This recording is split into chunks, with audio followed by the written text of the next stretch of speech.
when we see kids start to get better. And that's what we really look for. If we're going to see a kid recover, most of the time, I had a friend who owns a treatment center who actually tracked this for several years, and his outcomes, same age group as I do, the kids that got better with parent involvement versus their parents not involved was 8-to-1 difference, right? That's 8-to-1. If the parents were involved, they were 8 times as likely to recover. And right, it's not because the parents were just involved because it was, you need to come here and learn to cater to the addict. No, what parent involvement means it's time for you to get healthy and you to change the dynamics that are keeping you as a parent sick. And if you stay sick, then your kid has more opportunity to do so. Now, the other side of that, I do have to say, and it's really, really important, not every parent who gets well does their kid get well. And we know that. But the parent gets well. That is, please let me emphasize that as much as I can. The parent can still get well. And it's well to this degree, this is the best way I know that I've seen it, is I don't know that a parent ever feels totally whole when their child isn't okay. You know, when my kids are sick even, I just kind of feel, you know, it kind of bothers you. But I'm okay, I can go about my day and I know that I'm powerless over whatever. So you may not have total, I'm 100% if they're not okay. But you can learn to be okay no matter what decisions they make and to be able to step back and separate yourself from those decisions and to know that it's not your fault and that you can go on having a life. And that, I think, is really, really important. That's one of the things that we spend a lot of time talking to parents about is you can still have a life whether your child chooses to have one or not. You know, to chase them around and have their addiction be the primary thing that chooses all of your decisions and to keep you in a place of fear and reaction to life is not healthy for you or for them. It's not helping anybody. So if you can't control them, which I believe is absolutely true, that you cannot force anybody to get sober. People get sober when they're ready to make a change. Now you can make that window of opportunity for change really big, or you can make it really small. Again, if you don't have any boundaries and you make it really easy to use, you'll make that window smaller. But it doesn't mean they won't get in a DUI and ask for help, you know, kill somebody in DUI or something and hit a bottom. That could happen.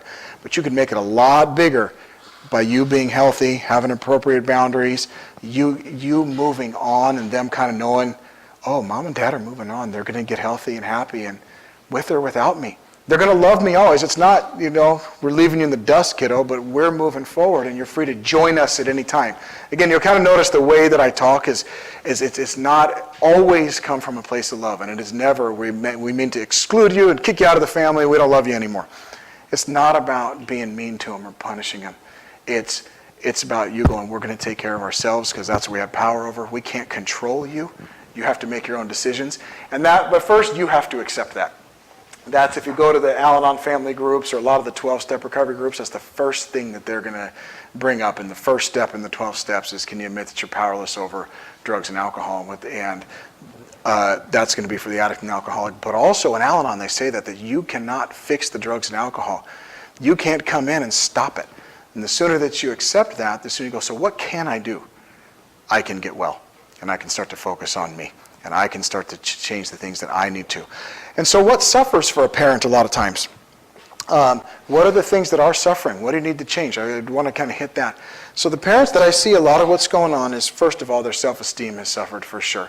And their overall self-worth, because they may be thinking that they're failing as a parent. But the other things that suffer big time, marriages. I see so many marriages that are divided. They're no longer a united front, and the addict is the source of a lot of the fighting or the discord in the home, because there's different ways to ideas of how we're going to approach it, or even blame there. When the kid's blaming everybody, it can be easy for a parent to start to blame everybody. The school system failed my kid. And even turn on your spouse and go, well, you were too easy on her.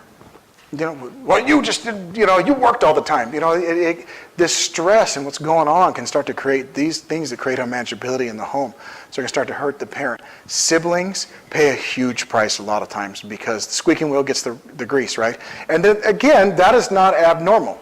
If you got 3 kids in the home and one of them is really, really sick, which one's getting the most of your attention?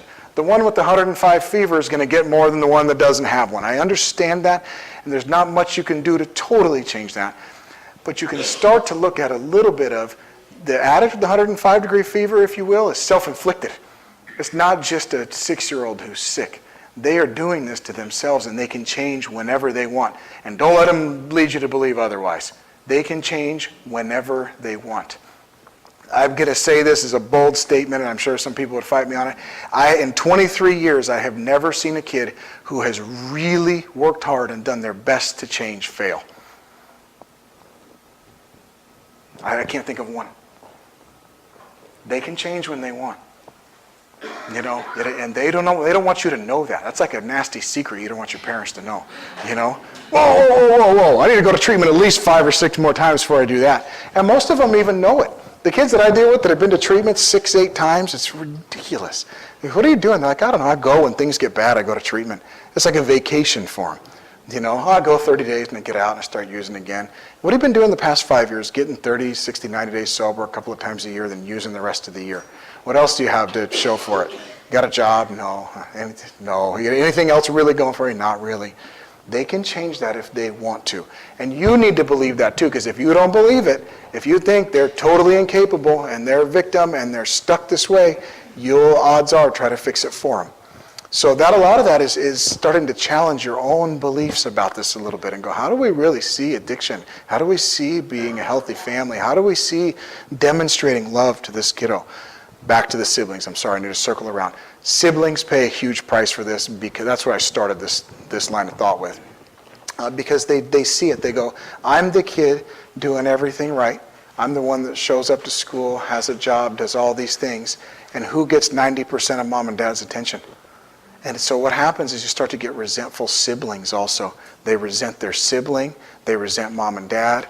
And mom and dad don't want to change, so they start to affect the whole family. That's why we say it's a family disease, because everybody starts to pay the price. I talked to a family yesterday whose mom is raising her daughter's 2 kids. The daughter is 21, and she just found out she's pregnant with another, and mom finally went, you know what, you're going to have to move out. She's going to take some of the kids and look after them and raise them, but I'm not going to keep just fostering this in the home so that this can just go on and on and on and on, and I'm paying for it and financing it, and mom is working herself to death.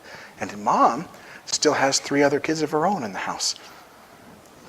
Right? So now she's got 5 to take care of with a 6 coming and a 21-year-old. It's affecting those other children. So she at some point has to draw a line and go, this is not loving for everybody. Everybody can't be hostage